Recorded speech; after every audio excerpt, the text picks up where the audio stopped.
आज हम आपको कुछ रोचक जानकारी दे रहे हैं जो आपने पहले कभी नहीं सुनी होगी। नंबर 1, क्या आप जानते हैं कि मोबाइल फोन का आविष्कार किसने किया था? नंबर 2, क्या आप जानते हैं कंप्यूटर शब्द का प्रयोग पहली बार कब किया गया था और किसके लिए किया गया था? नंबर 3, फोन पे बोलने जाने वाला हेलो शब्द सबसे पहले किसने प्रयोग किया था और इसका क्या मतलब है? उससे पहले हेलो की जगह क्या बोला जाता था? नंबर 4, क्या आप जानते हैं मानव का 1 ग्राम डीएनए कितना डाटा स्टोर कर सकता है? नंबर 5, क्या आप जानते हैं इंटरनेट का डाटा सबसे ज्यादा किसके जरिए आता है? नंबर 6, क्या आपने कभी सोचा है अस्पताल, क्लिनिक और एम्बुलेंस पर क्यों होता है लाल रंग के प्लस का निशान?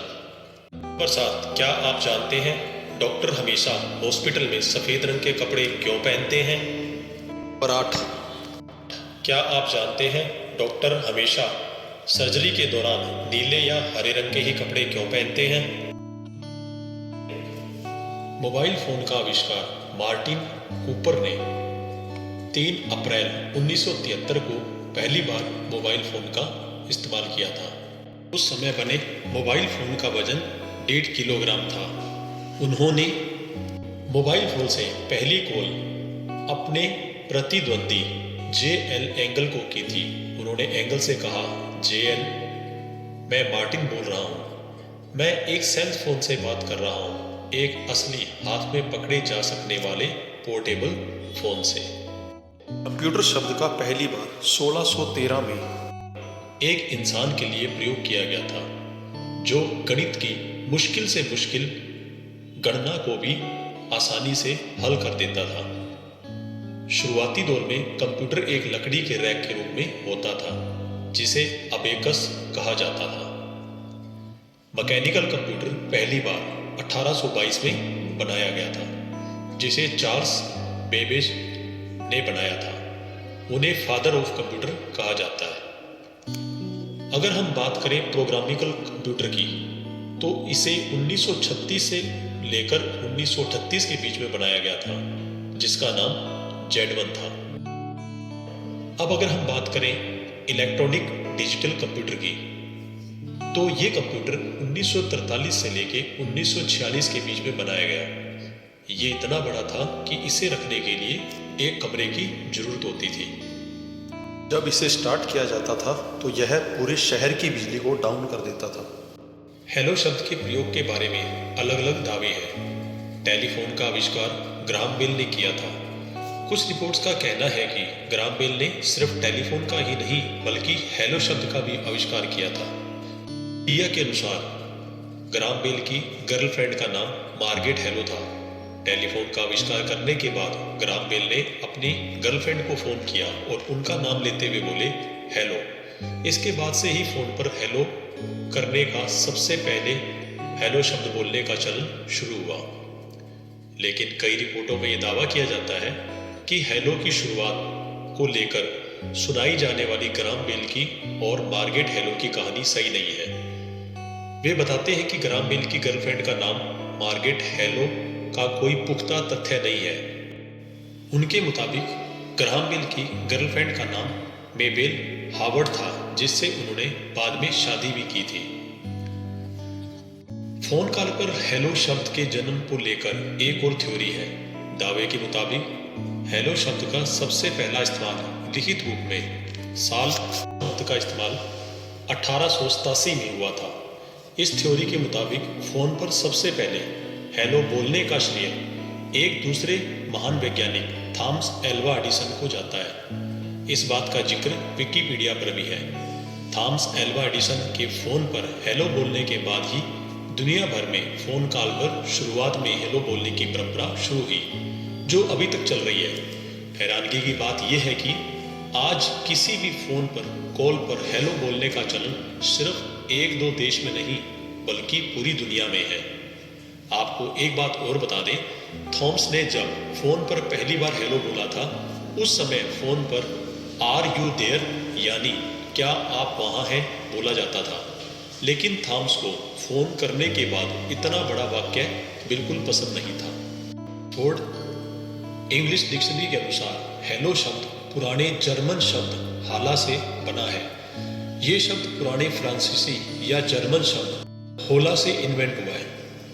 होला का मतलब होता है कैसे हो, लेकिन ये शब्द समय के साथ साथ लहजे की वजह से बदलता चला गया।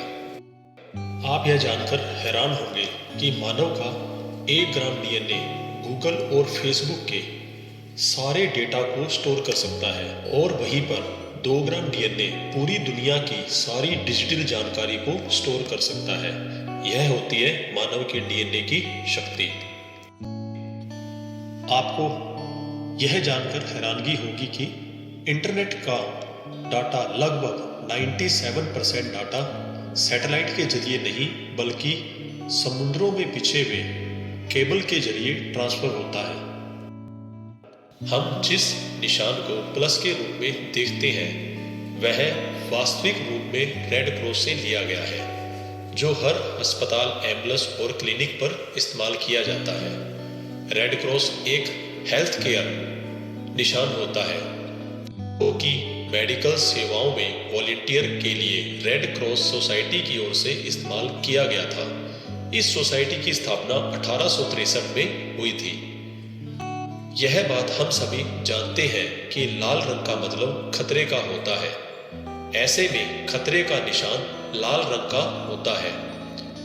उस समय लोगों तक स्वास्थ्य सेवाएं पहुंचाने के लिए इस रंग का इस्तेमाल किया गया, जो कि ऊंचाई पर लगा होने के कारण दूर से ही देखा जा सकता था।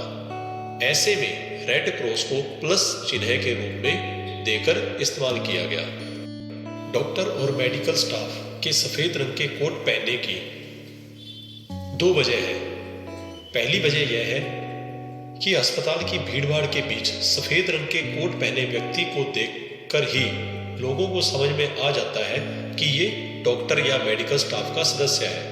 इसके अलावा दूसरा कारण ये है कि डॉक्टर और मेडिकल स्टाफ दिन भर तमाम तरह के मरीजों से मिलते हैं, दवाओं, इन्फेक्शन वगैरह के आसपास रहते हैं। कई मरीजों को चोट लगी होती है। ऐसे में इलाज के समय अगर खून, दवा या केमिकल उनके कपड़ों पे गिरता है तो उनके लिए भी इन्फेक्शन का रिस्क बढ़ता है। सफेद रंग के कारण खून, दवा या केमिकल आदि किसी भी चीज के छींटे उनके आसपास आते हैं तो वे आसानी से धब्बे के रूप में दिख जाते हैं। ऐसे में डॉक्टर और मेडिकल स्टाफ कोट को आसानी से बदल सकता है।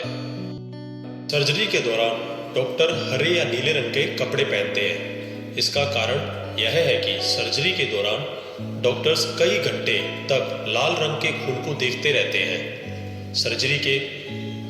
सर्जरी में पूरे फोकस के साथ जब वो लगातार लाल रंग को देखते हैं तो इससे आंखों पर भी जोर पड़ता है और तनाव भी बढ़ता है।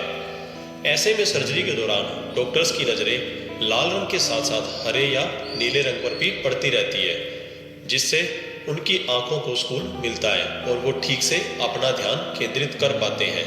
इसके अलावा यह भी कहा जाता है कि साल 1914 में एक जाने माने डॉक्टर सफेद रंग की बजाय हरे रंग के कपड़े पहनकर सर्जरी शुरू किया।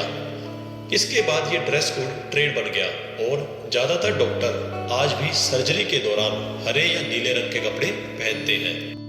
आशा करता हूँ कि हमारे द्वारा दी गई जानकारी आपको पसंद आई होगी। वीडियो को सब्सक्राइब और लाइक करें, साथ में शेयर करें। वीडियो को अंत तक देखने के लिए धन्यवाद।